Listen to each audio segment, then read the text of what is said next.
Hello my friends, and thank you so much for joining me today. I am sorry my posting has been such a mess, but my life is so unpredictable, so I post videos as soon as they are done. Hardest is to take the time to edit and do a voiceover.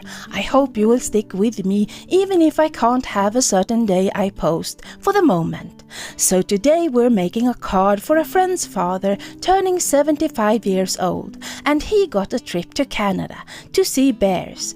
So that's where we will start. And what better stamps to make fall nature than Lavinia? So let's jump right in.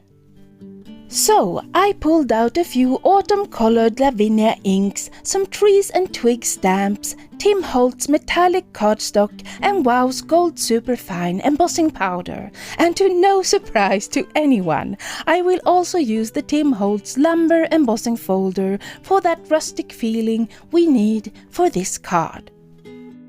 Before I run my cardstock through with that wood grain folder, I spray the paper with water mixed with a drop of fabric softener to avoid tearing our wood grain paper, and it smells amazing.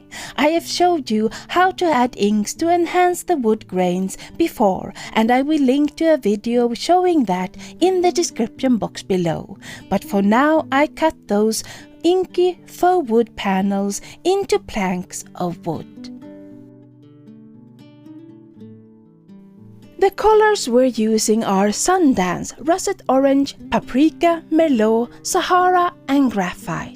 I chose these inks because they have a more muted color palette, perfect for fall.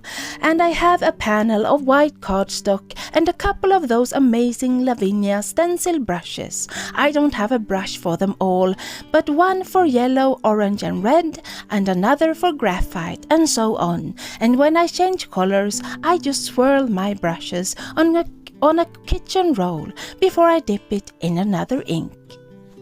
So let's do some ink blending, starting with the lightest Sundance, a beautiful yellow followed by orange and red. These are dye inks, which means they sink in and tint the paper instead of laying on top of the paper like a pigment ink. Dye ink blending is more challenging if you're going for perfection. I'm not at all, but it takes a light hand adding a little color at a time, and when I change colors, I always go back a few times to make sure my colors blend where they meet. You see me tapping off ink in the ink pad lids so I don't overload my brushes with color and get those harsh lines.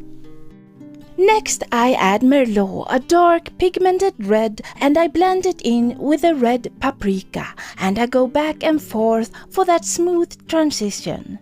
And I also take the time to go back to the other colors just to be sure I've done all I can for my blend. This is going to be an early morning fall sky, so I finish at the top with a heavy coat of black graphite ink and pull it down the sides.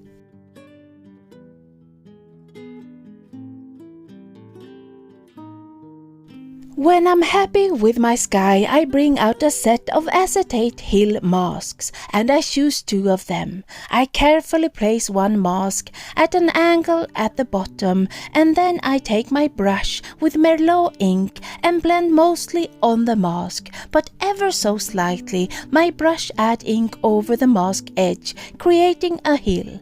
And I use both masks the same way until I have all the hills I want.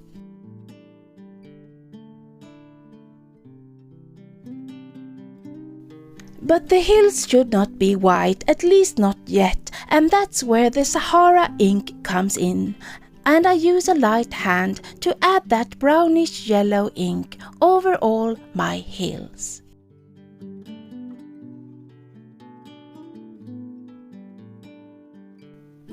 Now let's stamp some trees and create some depth.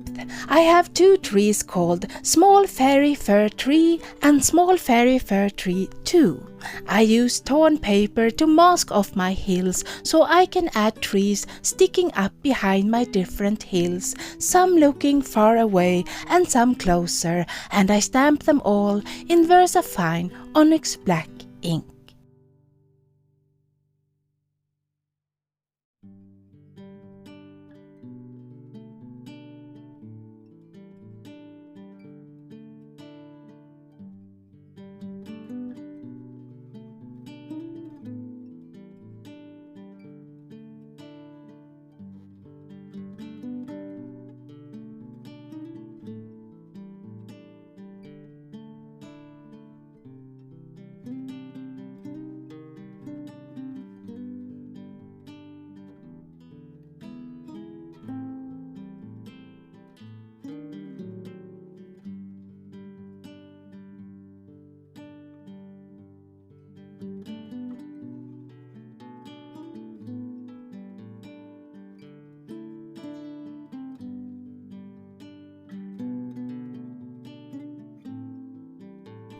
You all know I love splatters because shimmering splatters make me think of whimsical and magical scenes, so I bring out perfect pearl powder, this time in gold. I put some on my surface, add water and use a small brush to add those shimmering gold splatters. The smaller brush, the smaller splatters, and I add the splatters all over my background.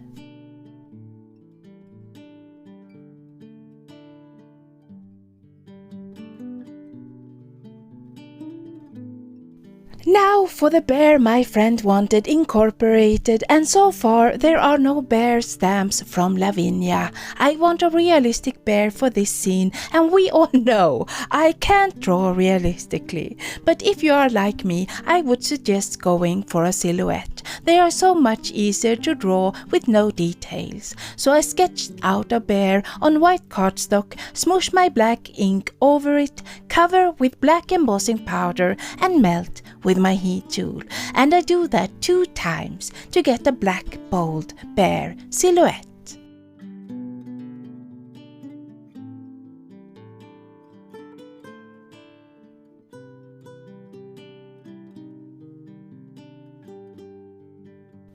Now back to those wood panels I cut into strips. I'm going to build a background I have done many times, but this time I have my nature scene panel that will cover the middle of the wood background. So I glue those strips around the edges, leaving a hole in the middle.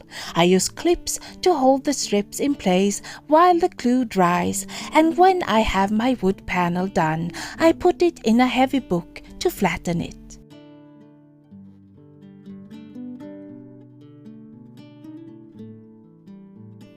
I am back with our nature scene, and I put it in my stamping platform, bring out that wow gold superfine embossing powder along with a stamp set with delicate twigs. I treat my panel with my anti-static powder tool that helps when I only want the gold to stick to what I stamped.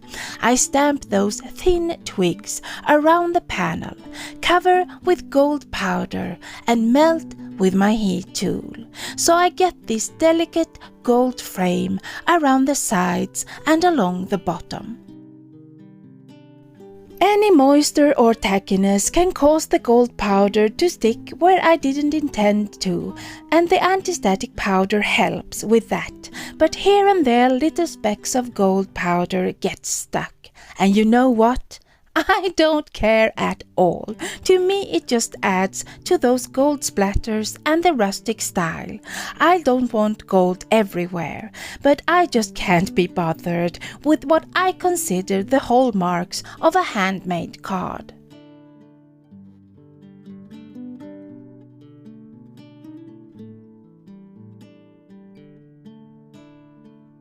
When I have my delicate gold frame, I bring out a piece of gold cardstock slightly bigger than my scene panel, and I glue it onto the gold panel, giving me a thin gold frame.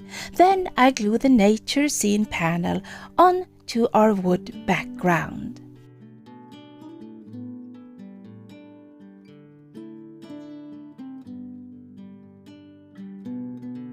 Next, I bring out my Stabilo All pencil in black. It is water reactive, so I use it to sketch in shadows for all the trees, and I use a wet brush to blend it out, and the water also makes the black shadows even darker.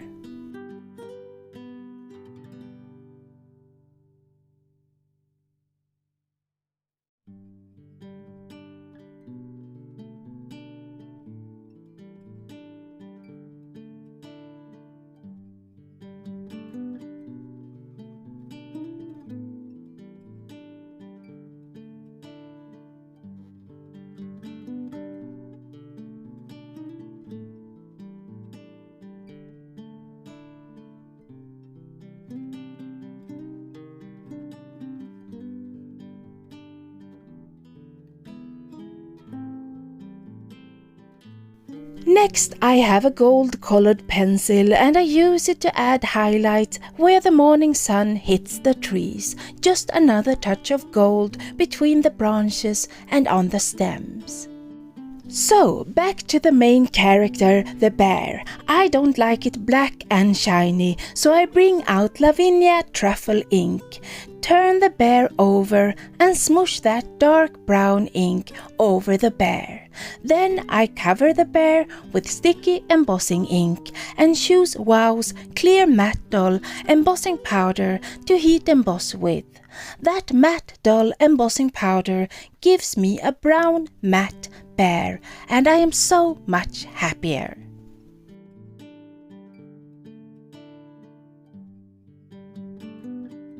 So let's put this card together, and I use a second-hand alphabet die set and that same gold cardstock to cut out grattis, which means congratulations in Swedish, and I glue down all my golden letters at the top right corner, along with a gold leaf I cut from the same gold cardstock.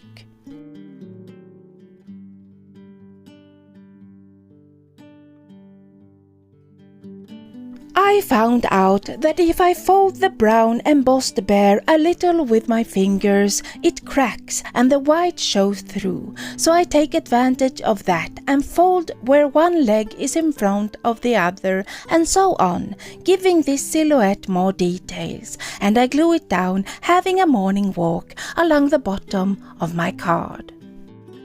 I have this mini leaf die, and I cut 2 leaves in gold and glue them down in 2 random places like they are blowing in the wind. The last thing I do before I give this away is to score, fold and trim down a black card base and glue my panel onto it. And now this mixed media Lavinia birthday card is finished, and I am so thankful that you spent this time with me. And welcome back, because I have several big projects in the works. Until the next time, happy crafting!